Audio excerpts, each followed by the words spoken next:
hoje, uma tarde de sábado, estou em outro fuso horário do que o meu convidado, o professor Mauro Betti. Muito obrigado pela presença, professor Mauro, que é uma referência para todos nós da educação física, é professor aposentado da Unesp de Bauru e hoje ele contribui num processo e num projeto muito interessante com o Instituto Federal do Sul de Minas, campus Muzambinho, como professor visitante, né, Mauro? Estava me contando, é o termo, né? Como professor visitante, aprendendo muito de uma outra instituição e aportando muito da experiência dele para instituições tão legais, tão bacanas como os institutos federais. Sou suspeito para falar, sou de um instituto federal e sou fã dessa política pública, né? O Instituto Federal é uma política pública nacional aí na área da educação. E o professor Mauro topou estar conosco comigo, né, e conosco nesse projeto desses debates em relação à BNCC. Debates que acontecem a partir é um pedaço da minha pesquisa de doutorado, acontece a partir da realização de grupos focais que já foram feitos, e esses grupos focais, a análise do conteúdo desses grupos focais me levou a elencar uma série de códigos, uma série de códigos e subcódigos, né? Temas que foram ali levantados, e a ideia é que esses temas gerem uma discussão, uma conversa, e essa série de vídeos trata com os professores universitários, professores que participaram da construção da BNCC, da crítica e da reflexão em relação a ela. O Mauro participou dos PCNs, né, Mauro, como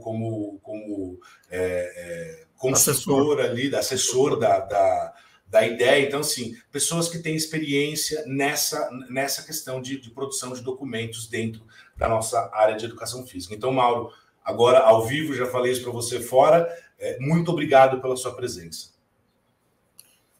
Eu agradeço a oportunidade. Então, é isso. Foram criadas 5 questões, né, que são as mesmas questões que vão ser feitas aí para todos os professores dessa série de vídeos, e, como eu havia dito, os códigos, estou mudando aqui a minha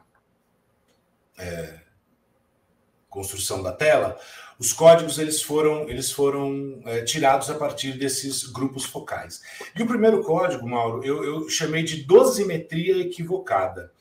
Porque no começo eu chamei de dose, mas aí depois entendi que dosimetria tem a ver não só com a dose, mas tem a ver com a capacidade de absorver do sistema, né? Do sistema orgânico, se for um remédio, do sistema, no caso, o sistema educacional. E os professores relataram, trouxeram uma dificuldade de dar conta que a BNCC era grande, que tinha muitas coisas, que tinha, né, uma série de coisas, e aí eu percebi que talvez eles estivessem falando dessa dosimetria, talvez equivocada, que o documento traz. E falas deles, né, operam nessa linha, assim, de a BNCC carrega muitos conteúdos, temos que dar conta de práticas corporais do mundo inteiro e há muito pouco tempo de aula. Ou coisas como um professor não consegue saber sobre todos os conteúdos e todas as atividades, e mesmo que conseguisse saber, falta tempo de aula e condições nas escolas para colocar isso em prática. Eu queria que você comentasse um pouco essa percepção dos professores, essa angústia, né, que não deixa de ser uma angústia de tentar fazer a coisa funcionar, mas perceber que talvez haja uma dose e uma capacidade não condizentes aí de dar conta de tudo isso. O que você pensa disso? Bom, Flávio, num primeiro momento, quando a gente lê o documento, no caso, a BNCC, realmente dá essa impressão, nossa, quanta coisa. Né? E ainda mais que a BNCC já divide os conteúdos, ou unidades temáticas, objetos de conhecimento, por ciclos, né? O que já restringe mais ainda a autonomia das escolas e docentes para distribuir esse conteúdo ao longo dos 9 anos do ensino fundamental. Agora, eu fiz uma conta aqui, Flávio, que se a gente tiver 3 aulas de educação física por semana, né, embora muitos sistemas tenham só 2, multiplicar por 12 anos, que seria a duração do ensino fundamental e do ensino médio, né, 9 anos no ensino fundamental, 3 anos no ensino médio. Por 9 meses ao ano, né, supondo que, de fato, acabe efetivamente 9 meses de aula, né, e considerando cada mês com 4 semanas, embora um mês tenha um pouco mais de 4 semanas, então, eu fiz essa conta. 3 vezes 12 vezes 9 vezes 4. Isso dá 1.300 aulas ao longo do ensino fundamental. É bastante aula. Talvez uma distribuição, né, em termos de planejamento, seja possível contemplar todos aqueles conteúdos. Agora, a LDB, a Lei de Diretrizes e Bases, ela não fixa um número de aulas mínimo, nem para a educação física, nem para qualquer disciplina. Então, se você tem sistemas, por exemplo, que tem uma aula de educação física no ensino médio, já é outro fator de dificuldade. Se você tem 2 aulas ao longo de todo o ensino fundamental, também é um fator de dificuldade. Agora, não concordo muito com a fala de que temos que tratar de conteúdos, né, de práticas corporais do mundo inteiro. Não necessariamente, né, não necessariamente do mundo inteiro. Porque quando a BNCC fala de jogos ou de lutas do mundo, ela não está dizendo que é de todo mundo, né? Você pode, pelo menos esse é o meu entendimento, você pode pegar uma modalidade, né, que não é, vamos dizer assim, popular no Brasil ou presente no Brasil, e você já estaria contemplando isso. Claro que eu não vou aqui fazer uma análise crítica da modo como a BNCC classifica, né, os conteúdos. Isso eu já tenho publicações, tem vídeos que eu acho que o modo como ela propõe a classificação, né, dos conteúdos, primeiro é diferente em cada conteúdo. Na esporte tem um critério diferente de lutas, por exemplo, de jogos, de dança. Então fica uma coisa assim, meio Frankenstein, né? Diferentes critérios de classificação. Eu acho que isso também impacta muito no sentido de causar esse tipo de fala, né? Mas do mundo, né? O mundo é muito grande, né? Mas é preciso ver, assim, é muito difícil responder se concordo ou discordo, assim, né, sim ou não, porque é preciso ver como os sistemas estão resolvendo isso. Como os diferentes sistemas de ensino estão distribuindo todos os conteúdos ao longo dos 9 anos de escolarização. É claro que nenhum docente, por melhor que seja a sua formação inicial, vai dominar, né, do ponto de vista didático, de profundidade, todas as possíveis práticas corporais. Isso seria impossível, teria que ter um super hiper currículo de formação que levaria anos e anos. E mesmo assim, após a formação, já poderia estar desatualizado, né? Porque a cultura corporal, ou a cultura de movimento, cultura corporal de movimento, como se queira chamar, ela é dinâmica, né? Vão aparecendo novas práticas, vão desaparecendo outras, vão adquirindo outros significados. Então, eu acho que no mundo de hoje não dá mais para falar de formação inicial sem falar simultaneamente de formação continuada.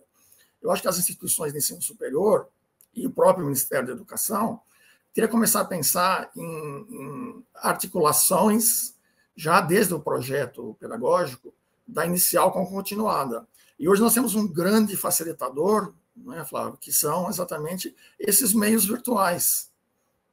Então, hoje é muito fácil você conversar com um especialista em, sei lá, esportes, práticas corporais de aventura, né, como está denominado lá da BNCC. Ele pode estar em Roraima e os professores lá no Rio Grande do Sul. E a própria ideia de professor pesquisador, né, de professor que que tem que aprender a buscar conhecimento por si próprio, e então está aí a internet, né, com suas milhões e milhões de possibilidades de conteúdos disponíveis, e as próprias universidades e os institutos federais, né, ou as secretarias de educação, fomentarem também grupos de estudos. Né? Eu acho que, pelo que eu vejo, a maioria, ou todos as instituições, os sistemas educacionais, têm o horário de planejamento, né? Alguns lugares chamam HTPC, outros têm outros nomes. Deveria haver um direcionamento nesse horário para que haja grupos de estudos. Né? É muito melhor você trocar ideias com alguém, você compartilhar saberes docentes, artigos científicos, práticas pedagógicas concretas entre os próprios professores, né, do que se ficar sozinho tentando resolver a sua vida docente. E outra coisa é que deveríamos começar a pensar em currículos locais, né? Não só estaduais, mas também locais, principalmente nos estados grandes e populosos, como São Paulo, né, Minas Gerais, Rio de Janeiro. Porque o que eu vejo é que os sistemas estão fazendo um copia-cola, né? Os projetos pedagógicos, vai lá, copia, resume a introdução, copia as competências, as habilidades, e transforma aquilo no projeto pedagógico do município, do estado, e às vezes acrescenta uma ou outra coisa. Talvez o próprio modo como a BNCC foi estruturado acabou não dando muito espaço, né, para que haja mais adaptações, né, flexibilização, adequação à cultura local, à realidade local. Talvez deveríamos pensar em de fato, a BNCC ser apenas a base, né, vamos dizer assim, o alicerce, né, em cima do qual você constrói um currículo local. Isso exigiria, talvez, uma revisão da BNCC.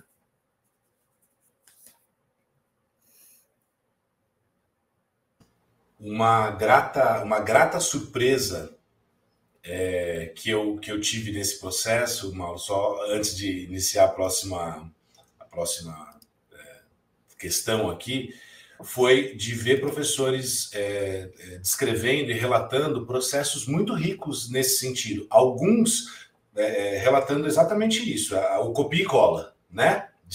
Da BNCC, mas alguns relatando processos muito sólidos de construção de currículos próprios, exatamente no sentido que você acaba de trazer.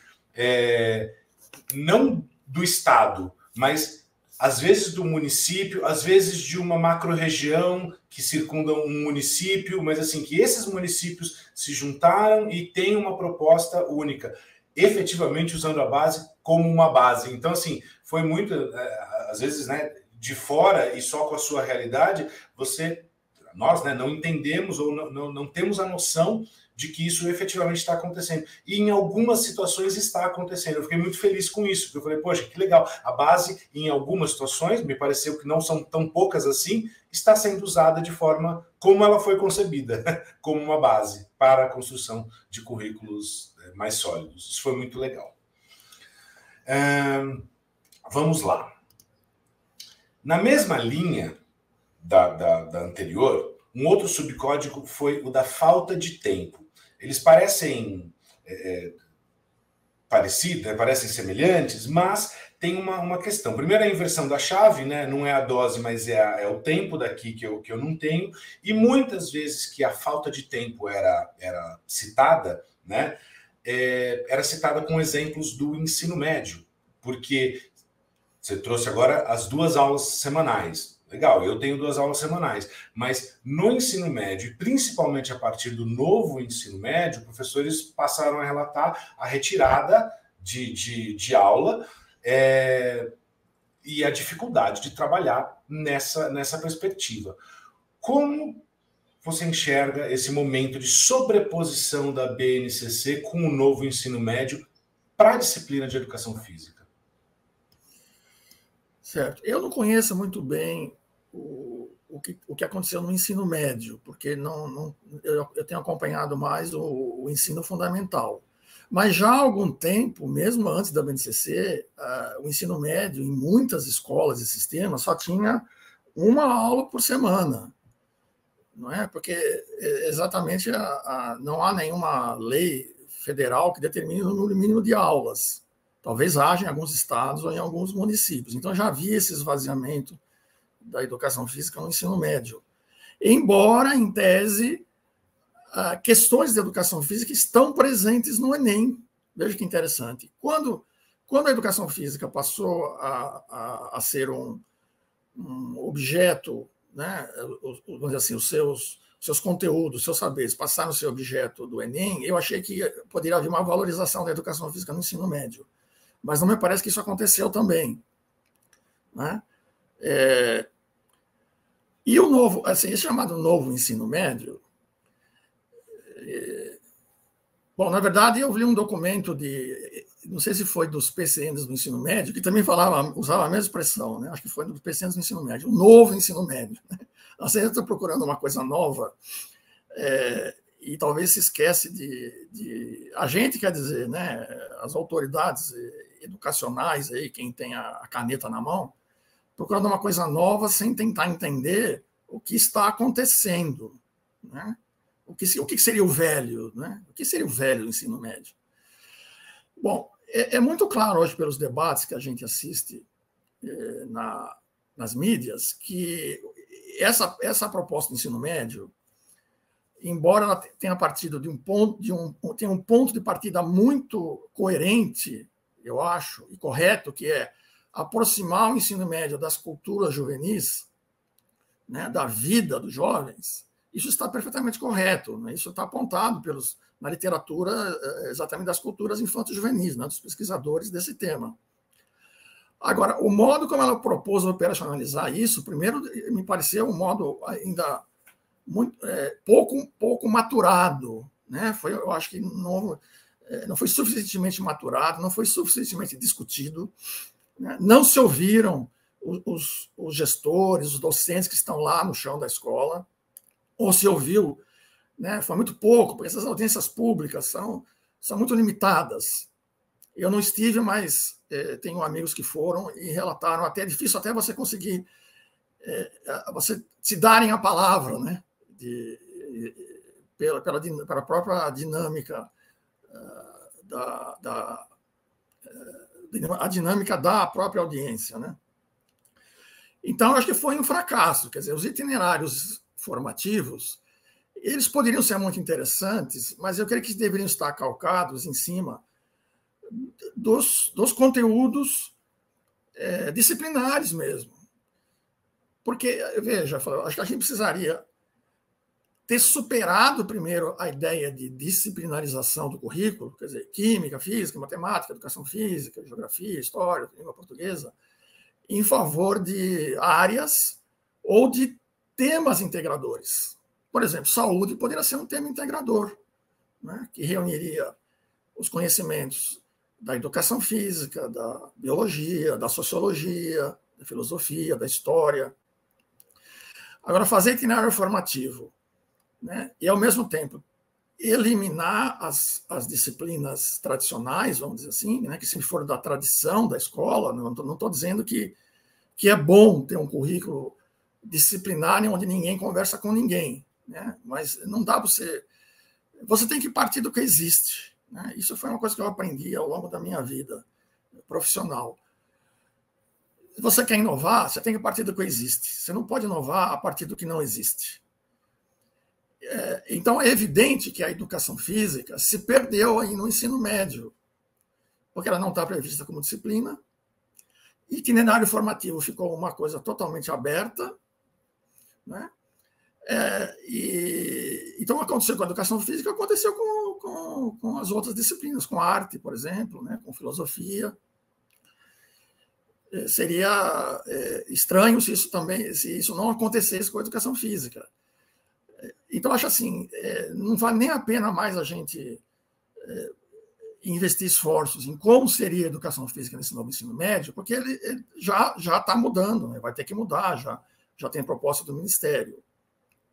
O que a gente tem que pensar daqui para frente é como tornar a educação física no ensino médio não apenas um prolongamento do ensino fundamental, né? Mas uma coisa mais avançada.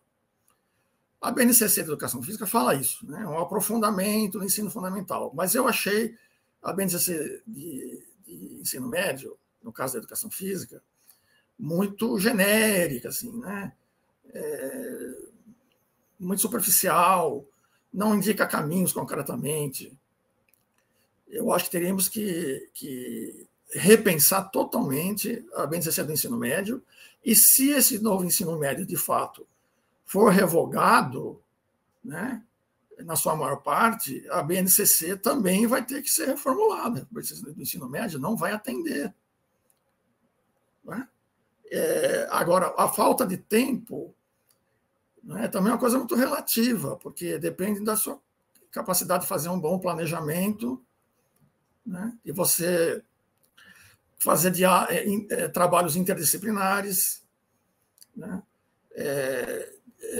de você conseguir aproveitar bem, né, o próprio calendário, que a gente vê que as escolas também têm muitas intercorrências, né, que acabam diminuindo na prática o número de aulas.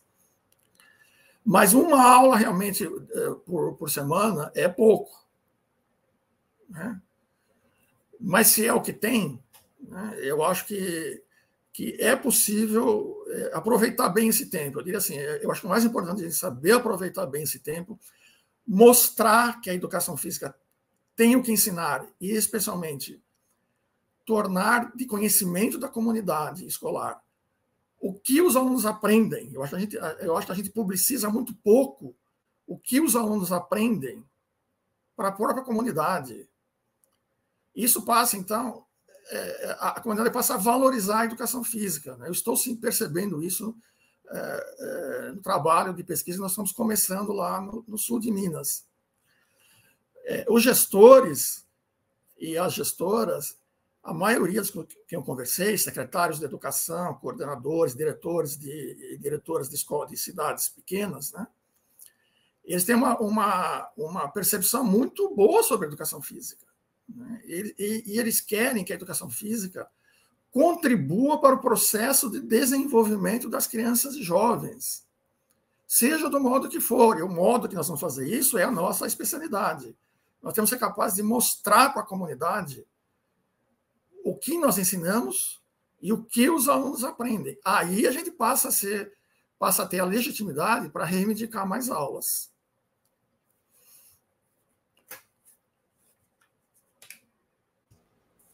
Pois é, a conta que você fez ali na primeira pergunta, eu acho que é o sonho de muita gente, essas 3 aulas, né, que permitiria muito trabalho, muito aprofundamento no trabalho. Mas eu concordo, a gente peca não só como área, mas como instituições também, em mostrar o valor, né? A gente reconhece muito quando a gente encontra ex-aluno, é muito comum, né, o ex-aluno falar para a gente: nossa, professor, lembro até hoje daquelas coisas que você fazia, que você trabalhava.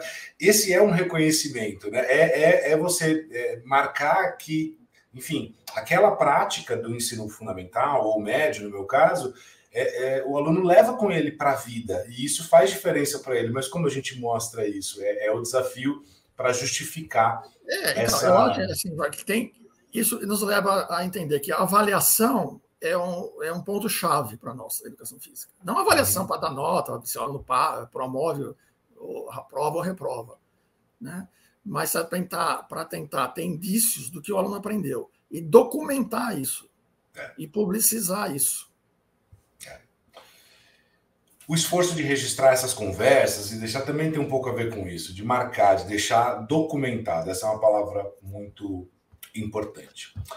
Professor Mauro, a questão número 3, ela vem a partir de um subcódigo que eu chamei de processo em andamento. Muitos professores trouxeram e muitas vezes ao longo das falas, a noção de que assim, a BNCC não é estática, A implantação dela não é estática, ela é um processo que começou a acontecer um tempo atrás. A pandemia é sempre muito citada como um fator que dificultou esse processo, porque a gente estava num outro modelo de aula, mas que vem caminhando e aos poucos vem se compreendendo mais, né?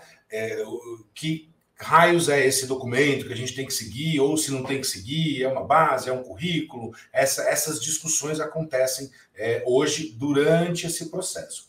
Mas os professores se sentem, de maneira geral, um pouco fora dessa construção. O chão da quadra, ou o chão da escola, né, se sentindo um pouco fora dessa discussão.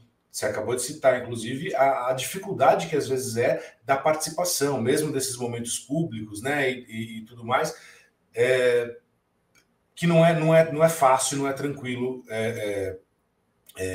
participar dessa forma. Você considera que haveria maneiras de garantir que a comunidade educadora, como um todo, professores, gestores, pesquisadores, coloco até famílias, né, aqui no meio, fosse mais relevante num processo de construção de uma BNCC, por exemplo, do que as classes políticas, que às vezes trazem uma referência, né, de cima para baixo. Não que a BNCC tenha sido de cima para baixo, houve um processo, mas um processo que os professores se sentem um pouco excluídos. O que você acha disso? E você acha que teria estratégias para garantir essa inclusão dos professores, da comunidade educadora? Bom, garantir ninguém pode, né? Nem o presidente da República, né? Mas é possível garantir alguns mecanismos para dar voz aos professores, né? E agora alguém tem que dar ouvidos também, né? Não adianta dar voz sem dar ouvidos. Eu acho que aí tem duas vertentes. Primeiro, uma vertente mais do mundo acadêmico universitário, que é assim, foram acadêmicos de universidades que assinam a BNCC, né? Uma lista imensa lá de nomes. Eu vejo como uma obrigação dessas pessoas, né? Não estou falando só da BNCC, né? Mas especialmente daqui para frente, que eu acho que essas coisas estão mais amadurecidas, levar para o debate os estudos onde os professores foram ouvidos, onde a realidade escolar foi investigada. O próprio PROEF pode ser um meio para isso, né? Porque aí você vai ter um grupo de docentes de escolas, né? Que vão ter uma formação acadêmica, né? E que teriam uma legitimidade para falar.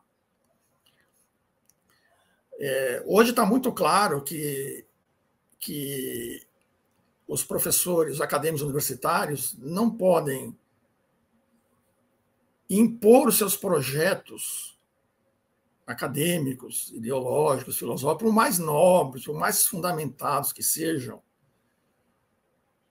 por sobre as escolas e os professores. Nós não somos, né, nós aqui falando aqui como um professor que foi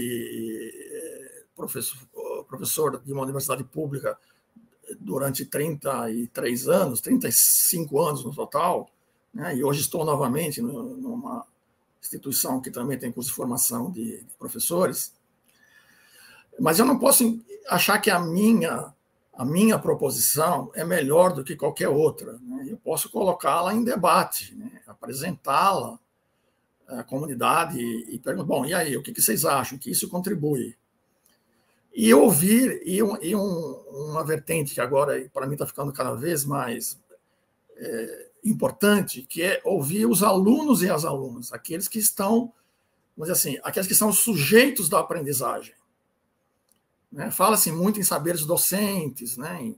em ouvir os docentes, mas quem ouve os alunos e as alunas? Eu já li vários trabalhos, eu mesmo fiz uma pesquisa sobre isso, estarei numa banca de doutorado semana que vem, que ouviu alunos e alunas de um instituto federal sobre as suas aulas de educação física, E os jovens, especialmente, né, nesse caso do ensino médio, eles dão uma verdadeira aula sobre como deveria ser a aula de educação física.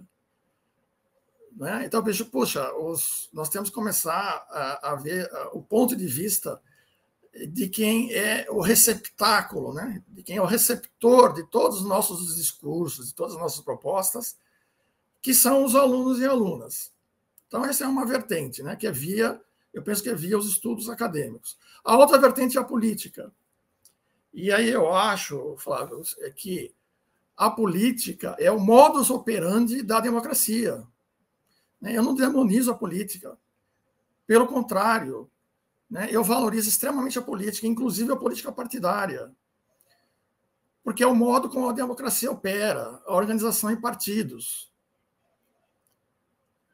E a comunidade da educação física, ela está muito afastada desse mundo político. Como a categoria de professores, né, como o professorado, de modo geral, vê com uma certa cautela. Não, só fazem promessas, né? É sempre a mesma coisa, é tudo igual. Mas eu não acho isso. Eu acho o contrário. Nós temos que nos aproximar das classes políticas e não nos distanciar dela. Vou dar aqui mais alguns números.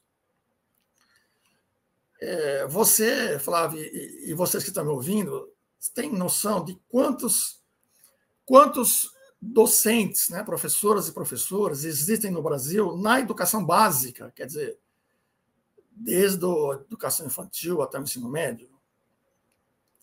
5 segundos para pensar. É na casa dos milhões. 2.200.000 pessoas exercem a profissão de professor na educação básica, segundo o Censo Escolar de 2021 e o Censo da Educação Superior de 2020. E no ensino superior, 323 mil. Então, somariam 2,5 milhões de docentes entre educação básica e ensino superior. Quantos professores e professoras de educação física existem no Brasil? Isso talvez, se a gente for lá no censo escolar, esse dado deve estar lá, mas precisaria somar tudo e tal. Né? Eu fui num lugar mais fácil de encontrar uma referência, que é o site do CONFEF, Conselho Federal de Educação Física. Existem registrados no CONFEF, e no dia 20 de 11 de 2023, 625.589 professores ou professoras de educação física. Veja que tem o registro. Não quer dizer que trabalha em escola. Também não quer dizer que todo mundo que trabalha em escola tem o registro, né, nesse momento. Mas já tem uma base, né? 2,5 milhões de professores, em torno de 600, talvez tenhamos 600, 700, 800 mil professores ou professoras de educação física. Se tivéssemos uma politização da categoria e uma organização da categoria, nós seríamos a categoria de trabalhadores mais poderosa do país. Por que isso não acontece? Não é? Eu também não sei responder exatamente. Por quê? Porque quando você vai lá e fala em seu nome, vai numa audiência pública e fala em nome, eu, Mauro Betti, estou falando isso, ou eu, Flávio Lick, estou falando isso, né? Ou o Instituto Federal de Roraima, ou o Instituto Federal de Solimista está falando isso. É uma coisa, os políticos vão ouvir isso de um jeito.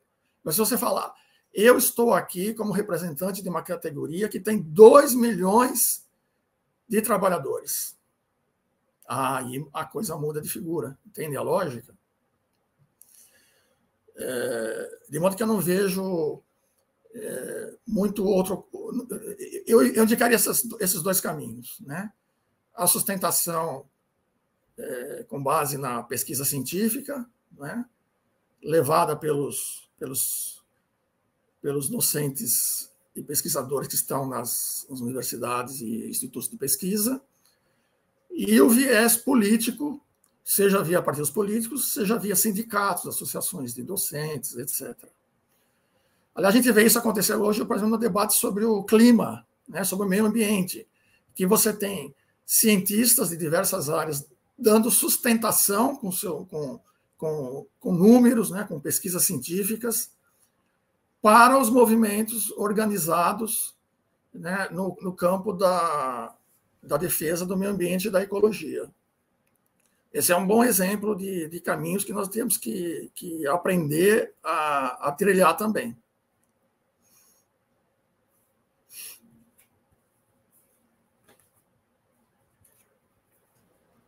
Concordo bastante e acho que a pergunta 4 ela tem uma parte dessa resposta, porque a questão 4 ela foi tirada a partir de um subcódigo chamado revisão da BNCC. E aí o discurso, né, o conteúdo que me levou a criar esse código, a identificar esse código ali no meio, passa muito por um processo que os professores descrevem assim, ok, no início nós recebemos a BNCC, pouco sabíamos, inclusive, do que era, mostrando que não houve participação efetiva ali no começo, né? Mas que agora, conhecendo, eles se sentem muito capazes de apontar algumas coisas, de propor mudanças, a ponto de entender que a BNCC, de modo geral, eles trazem falas muito positivas em relação ao documento, muito positivas em relação à existência desse documento como referência, como base, mas reconhecem que agora já se torna o momento de começar a pensar numa revisão, em acrescentar algumas coisas, em tirar outras, em mudar alguns rumos, e se sentem muito mais capazes de fazer isso, uma vez que agora trabalham com esse documento como referência já há algum tempo. Nesse sentido, como você enxerga essa possibilidade de revisões periódicas, eventualmente, da BNCC? E caso concorde com a importância dessas revisões, que modelo vislumbra para maior efetividade desse processo? Eu acho que um dos caminhos que eu indiquei anteriormente, né, que é via as instituições acadêmicas universitárias que produzem reflexões, trabalhos de pesquisa, em especial sobre currículo, né, e especialmente em relação à implementação da BNCC. Nós estamos fazendo lá no Instituto Federal do Sul de Minas, em Muzambinho, um levantamento bibliográfico da produção sobre o tema educação física e linguagens, né, já que a educação física foi introduzida foi alocada na área de linguagens da BNCC. Não é exatamente uma novidade, já tínhamos isso em outros documentos, mas não teve impacto. Agora o impacto é grande. Então, eu diria ainda que temos essa tarefa adicional na educação física, além da revisão, que é tentar entender por que a educação física está na área de linguagens, né? E até se nós queremos ficar lá. Eu, particularmente, acho que foi uma coisa boa, né? Porque se ficasse na área de saúde, saúde não tem essa área, né? Na área de ciências naturais ou na área de ciências humanas, você reforçaria a dicotomia, né, que é histórica na educação física entre o biológico e o cultural. Agora, eu acho que nós já estamos começando a ter uma produção de reflexão e de práticas concretas a partir da BNCC que daria subsídios para uma revisão mais consistente. Revisão, assim, supondo que essa estrutura da BNCC permaneça. Porque eu identifico que para a educação física, talvez para a arte, não é uma boa estrutura.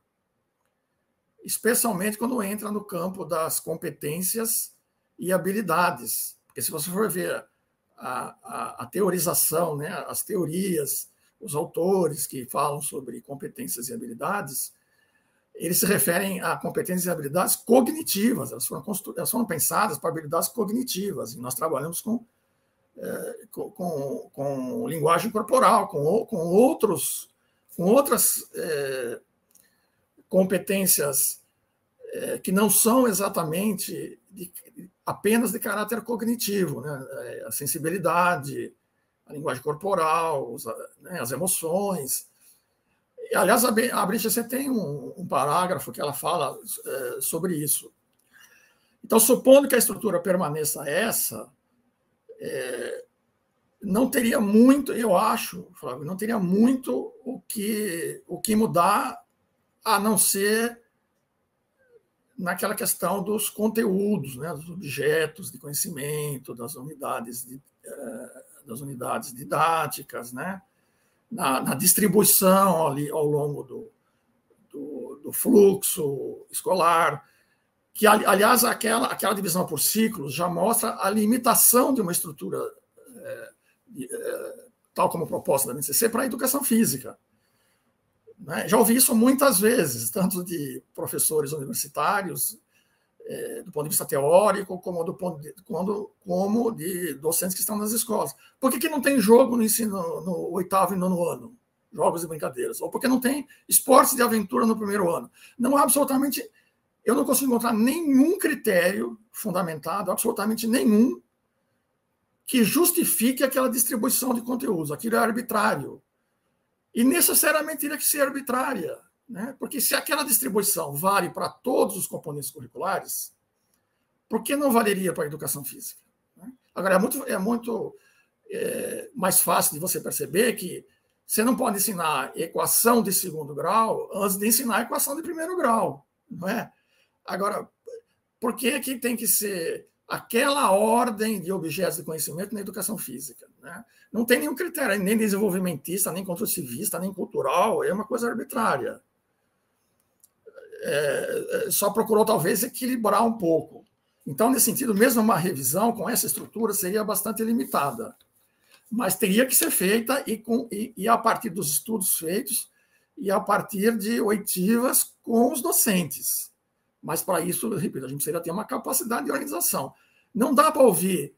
Vamos pegar o número do Conférgio, né? Vamos dividir pela metade. 300 mil docentes. Como você vai ouvir 300 mil docentes? É impossível. Né? Mesmo com o sistema informatizado. Você teria que alguém falar em nome desses docentes. E aí é que a coisa complica. Quem fala hoje em nome dos docentes da educação física? Qual instituição tem essa legitimidade? Nós temos instituições que abarcam bolhas dessa comunidade.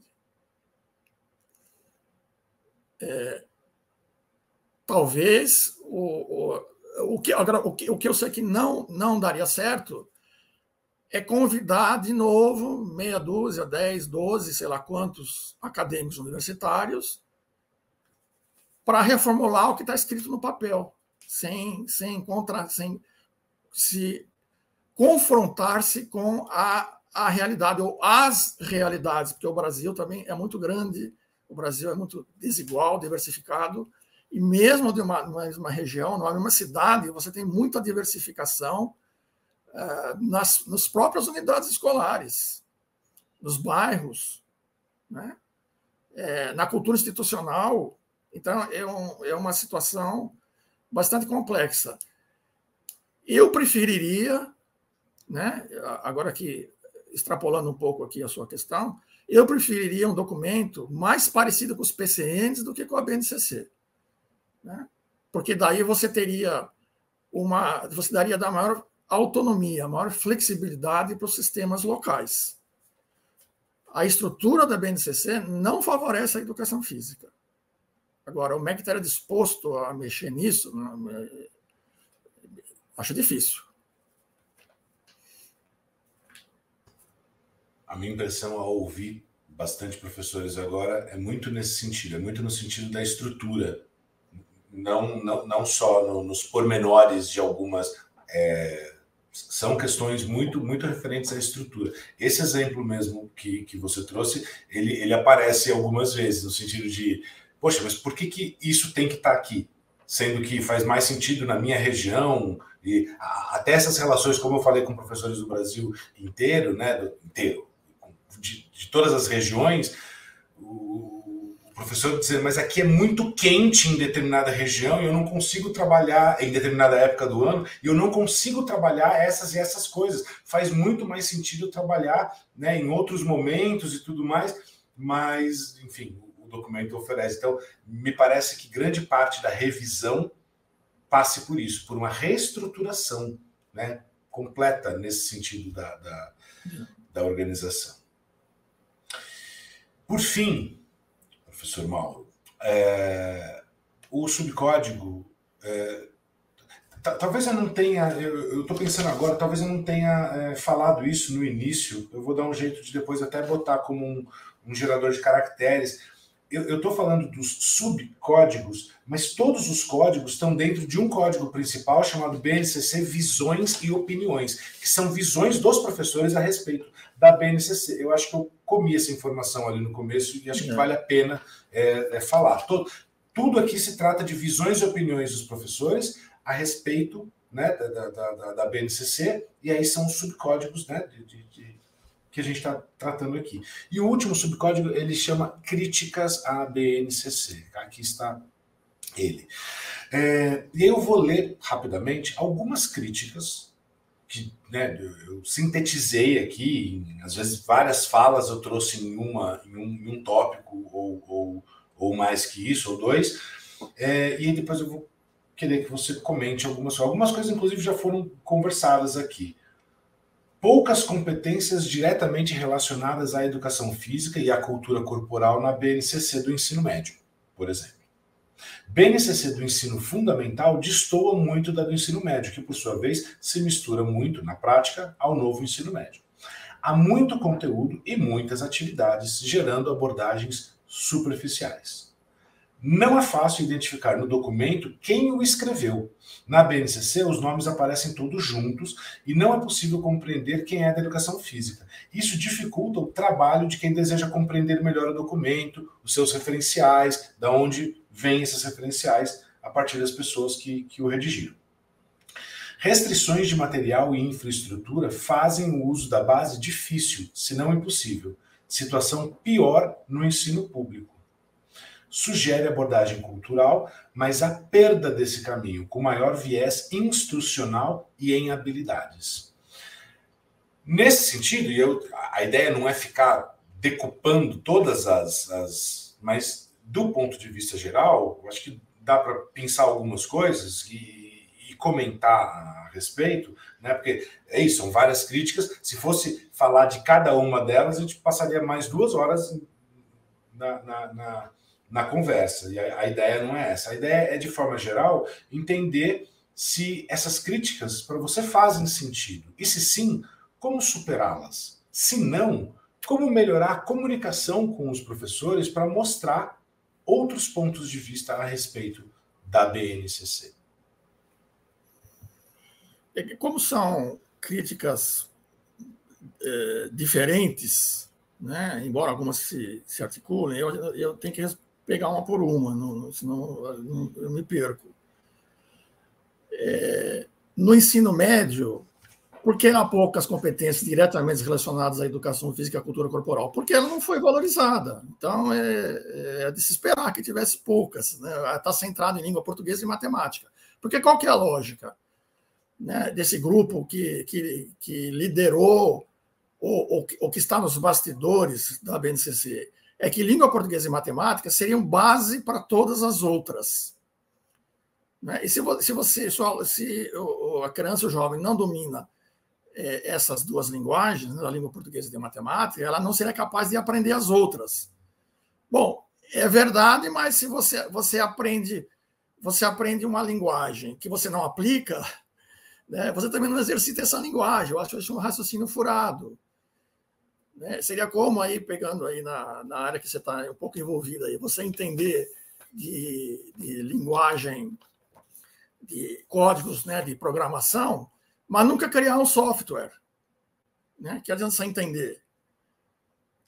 Mas então é isso mesmo, tem poucas mesmo, faz parte da lógica da BNCC do ensino médio, que felizmente está sendo revogada, pelo menos em parte. De fato, entre o ensino, a BNCC fundamental e médio, há uma distância, né? Parece que é outro documento, né? Não, embora o BNCC do ensino médio, educação física, fale que tem que haver um aprofundamento, uma continuidade, né? Não mostra isso em detalhes, né? Não diz como. Eu acho o BNCC do ensino médio muito fraca, no caso da educação física. E se mistura ao novo ensino médio, claro, mas teria que se misturar mesmo, né? Senão a educação física seria uma coisa à parte. né? Como se não se fizesse parte do currículo, isso também não seria bom. E eu queria chamar a atenção que também não há articulação entre a educação infantil e o ensino fundamental, em termos de documento. Claro que se pode dizer, não, mas na educação infantil não tem educação física, né? Mas eu tenho visto muitos municípios que têm professores de educação física na educação infantil, aqui no estado de São Paulo, também lá no sul de Minas Gerais, muitos municípios têm, e com o componente curricular chamado educação física, não é? Não é só para aquela área da educação infantil que se chama gestos e movimento.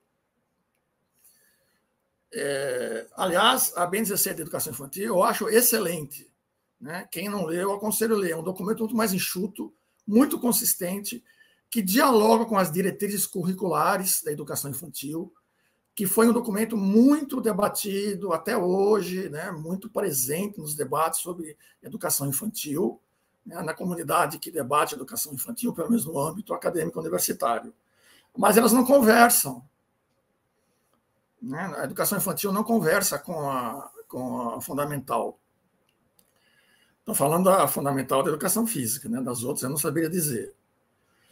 Há muito conteúdo e muitas atividades, né? Já tratarei sobre isso em questão anterior. Bom, isso é muito relativo, né? Porque a BNCC da educação física não diz que tem que ser todos os esportes de invasão ou todas as lutas de todo mundo. Você pode, a partir aí o projeto pedagógico, o projeto político-pedagógico, a partir da realidade local, né, das intencionalidades pedagógicas, do interesse dos alunos, das próprias preferências do professor, eventualmente, escolher algumas práticas corporais.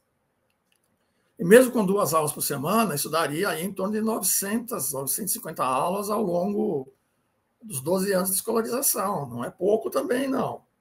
Porque, veja bem, educação física e língua portuguesa e matemática são provavelmente, em todos os currículos, as únicas 3 que estão presentes em todos os anos. Embora a LDB não obrigue a ter educação física em todos os anos. Veja que interessante. Por que está, pelo menos no que eu conheço, educação física está presente em todos os anos escolares?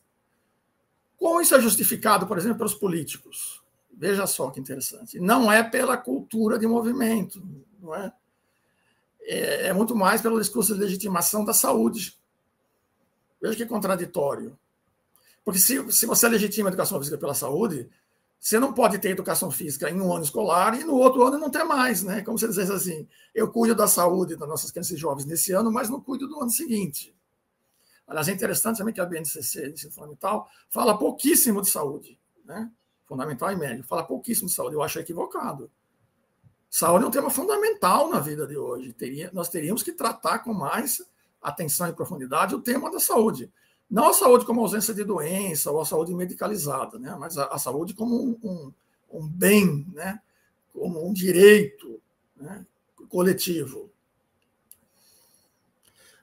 A outra, a identificação no documento dos autores. Eu acho bom que não tenha identificado quem é quem exatamente, né? Embora seja fácil descobrir. Se você jogar no Google os nomes daquela lista imensa lá, você vai descobrir quem é da educação física, né? Para quem tiver interesse, né? Nós, do mundo acadêmico, nós sabemos quem foi, não é? Nós sabemos.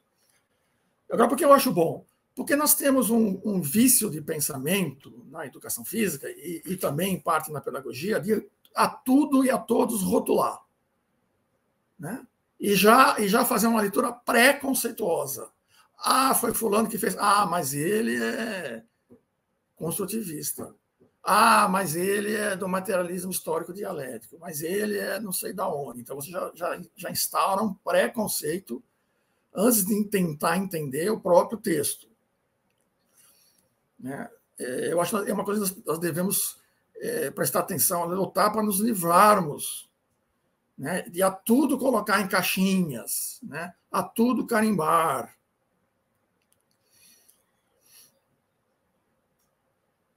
As restrições de material e infraestrutura. De fato, esse é um problema histórico da educação física, mas também bastante desigual, né? Mesmo nos sistemas públicos. Eu vejo escolas públicas com uma estrutura boa, né? Vamos dizer assim, para os padrões brasileiros, né? Nós somos um país pobre, vamos combinar aqui, né? Se eu pegar a nossa renda per capita, é baixa, né? Uma coisa é o PIB global, porque o Brasil é um país muito grande, com muitos habitantes. Outra coisa é a renda per capita, que também é extremamente desigual. E eu tenho visto muitos professores muito criativos, assim, né? Muito criativos em conseguir material, em adaptar material, em conseguir apoio da comunidade. Mas precisaremos ter mais verba. Mas para conseguir mais verbas, o que eu já disse em questão anterior, nós temos que ter legitimação.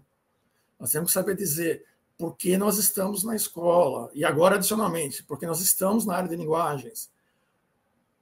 O que nós ensinamos e que os alunos aprendem, para além dos jargões, do senso comum, dos chavões, com documentação, né?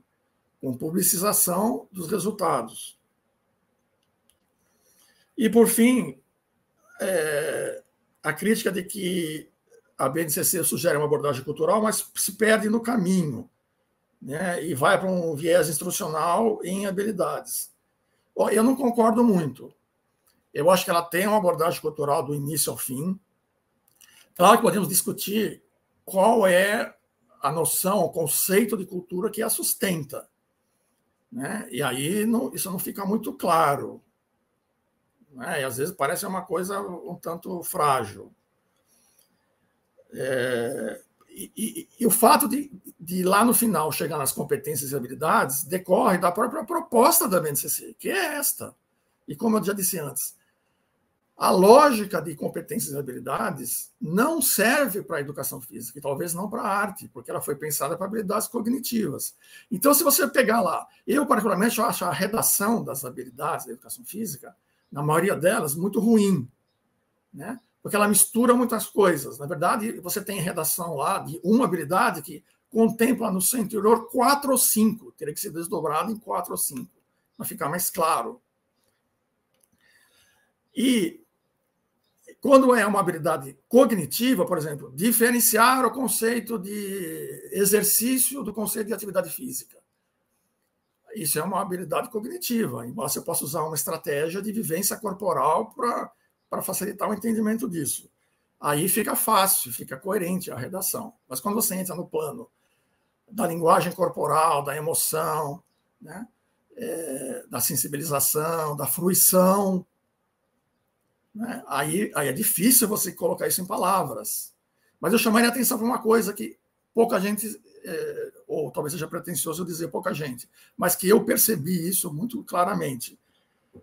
Aquela parte das dimensões do conhecimento, né? Estão lembrando disso? Olha lá. Usufruto, fruição, experimentação, construção de valores, protagonismo comunitário, análise, compreensão, é, para mim, a parte mais importante e a rigor, a única parte original da BNCC. Porque todo o resto você provavelmente encontra indícios, trechos até, enfoques nos currículos estaduais que foram feitos antes, por exemplo, de São Paulo, do Rio Grande do Sul, ou de Pernambuco, ou de Minas Gerais. Mas as dimensões do conhecimento me pareceu uma coisa bastante original e muito importante. Primeiro, não confundir com dimensões do conteúdo. Dimensões do conteúdo é outra coisa. O próprio nome diz respeito ao conteúdo. Conteúdo é o que está lá, está pronto, está fixo. Conhecimento é algo que tem que ser construído. Portanto, entre a abordagem cultural proposta na introdução do documento da BNCC e as habilidades lá no final, entre essas duas você tem as dimensões do conhecimento. Ou seja, você tem que operacionalizar aquelas habilidades nas aulas, levando em conta a experimentação, a fruição, a construção de valores, a análise, a compreensão. Se você prestar atenção, essas dimensões do conhecimento estão embutidas lá nas competências e habilidades. Então, de certo modo, essas dimensões do conhecimento, elas nos dão um indício do como desenvolver as aulas. Né? Que, evidentemente, a BNCC não entrou nisso e nem poderia. né? Porque seria impossível ela tratar disso sem entrar numa área, vamos dizer assim, num labirinto, né? Numa área pantanosa, de difícil encaminhamento, face à diversidade de entendimentos e de possibilidades metodológicas que nós temos na nossa área. Porque nossa área é muito rica, né?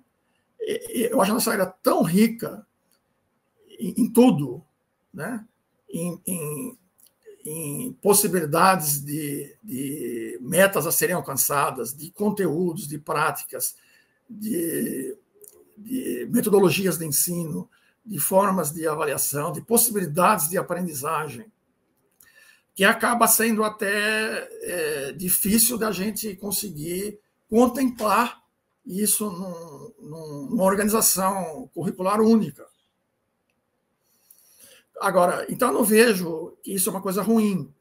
O que nós temos que fazer, então, né? Fechando aqui a questão, eu vejo como formação continuada, de longo prazo, não essas formações que chama o Mauro Betti, chama o Flávio Lick para fazer uma palestra para os professores, de 1 hora, né, 15 minutos de pergunta, aí vai todo mundo embora e não fica nada. Não, tem que ser formação continuada. E este meio aqui virtual possibilita isso, né?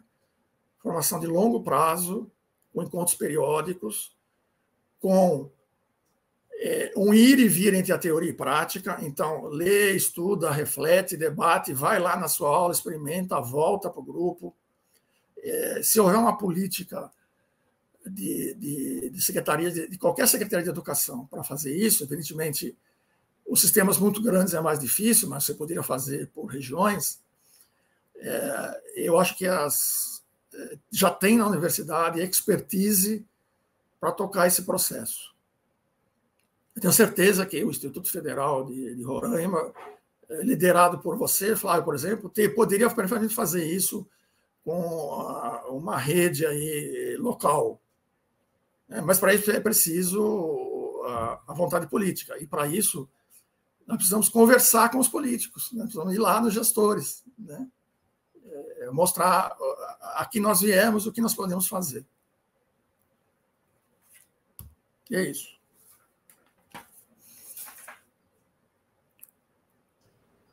Estou voltando, então, aqui para a tela. Tem algumas coisas finais que eu vou só fazer alguns comentários que são muito importantes. Primeiro, Instituto Federal de Rondônia. Oh, perdão. Não. A gente tem os institutos federais, e aí o de Roraima entra, o de Minas entra nessa lógica. Eles têm um impacto regional muito grande. Eles são muito importantes para as regiões, para as cidades, para os estados em que eles se instauram, né? Talvez isso não seja tão percebido assim em São Paulo, porque tem um ecossistema educacional muito estabelecido, mas outros lugares do Brasil, os institutos são realmente muito importantes. No sul de Minas também. Então, e aí essa conversa com gestores, com políticos, se torna muito mais fácil, porque há interesse total em impulsionar o Instituto, porque o impacto ele é perceptível. E, falando em política, a gente sempre tem que falar dessa percepção pública do que um político está fazendo pela educação, pela saúde, o que quer que seja. Então, essa linha que você traz, ela é muito real, assim, a gente, para fazer, né, por exemplo, essa ideia de formação, a gente está num lugar importante. E eu acho que isso é o início de um processo. A gente está aqui conversando, tentando qualificar um discurso em relação à BNCC, em relação à política, e dar sequência depois numa plataforma de discussões e tudo mais. Se você estiver ouvindo isso agora e não sabe disso ainda, esse vídeo, além de estar no YouTube, porque, né, é o lugar fácil de subir, mas vai estar ligado a uma plataforma que vai ter uma possibilidade toda de discussão, fórum de discussão e tudo mais. E, para finalizar mesmo, eu fiquei muito feliz, Mauro, porque eu estou conversando com muitos professores, não só do ProF, mas de outros lugares. Tudo bem que são os professores que toparam conversar comigo por conta de uma pesquisa. Então, são professores inicialmente já interessados, né, na discussão, na conversa, mas sem exceção, eles falam da importância da educação continuada, né, da formação continuada e da característica docente de assim, o professor não pode parar de estudar, o professor tem que estudar sempre, né? Eles reconhecem e entendem essa característica profissional nossa. Eu acho isso muito legal. Claro que existem professores que não estão dentro desse perfil, mas tem muita gente extremamente comprometida com o que está fazendo, tentando se apropriar adequadamente de bases, de documentos, de leis, né, que são estabelecidas, de artigos de produção. Então, esse processo está me deixando muito feliz também, né, por conversar com todos vocês, né, dos professores universitários, dos professores da escola, dos professores das redes federal, estadual e municipal. Então, assim, está sendo um processo muito interessante. Da minha parte, eu encerro. Eu tenho que agradecer mais uma vez, Mauro. Muito obrigado pela presença. Foram muitas coisas legais, assim, de ir para lados muito interessantes com as respostas, a partir das provocações aqui feitas. E eu abro para você fazer uma fala final sem pergunta nenhuma, só para despedir aí do pessoal que está nos assistindo. Bom, eu agradeço também o convite, a oportunidade de refletir um pouco mais, né? Porque quando a gente é perguntado alguma coisa, pergunta para a gente alguma coisa, a gente também elabora e relabora durante a própria fala. Exato. Né? Eu aprendi isso com a fenomenologia do Merleau-Ponty, né? A gente não tem uma coisa pronta na nossa cabeça e daí a gente puxa lá que nem se fosse um programa, né? E a resposta já está pronta. A gente elabora enquanto fala. Então é sempre muito bom poder responder perguntas assim tão interessantes, né? Tão inteligentes e muito bem fundamentadas, porque elas vêm do concreto, né? Quer dizer, não vem da sua cabeça, da sua imaginação, né? Você traduz uma coisa que está vindo lá do chão das escolas. E eu tenho percebido uma nova geração de professores e professoras que me dá muita esperança. Né? Eu não sei quantos, em termos de percentual relativo, em quantos nós somos, né? Esses professores comprometidos, né? Que têm uma formação mais consistente, eu não sei quantos nós somos. Mas mesmo que sejamos talvez uma minoria, o fato de existirmos já dá esperança de que isso pode ser muito ampliado. Né? E acho assim o seu trabalho interessantíssimo. Né? Gostaria de depois acompanhar os resultados. Eu envio e perdão pela troca do estado aí. Não, sempre é o mais normal. Rondônia vira Roraima para muitas pessoas, até vir para cá e conhecer as maravilhas do estado de Rondônia. Não, eu já estive aí, mas há muito tempo. Você está em Porto Velho? Não, eu estou em Vilhena, interior. Vilhena é no meio do caminho entre. Eu estou um pouquinho mais perto até de Cuiabá. A família isso. A família da minha nora tem parentes em Vilhena? A minha nora tem uma parte da família aí em Vilhena. E outra coisa que a gente nota assim, que essas coisas estão acontecendo, estão pipocando em todo o Brasil. Né? Não tem mais essa coisa de ser no Sudeste, ser em São Paulo. Aliás,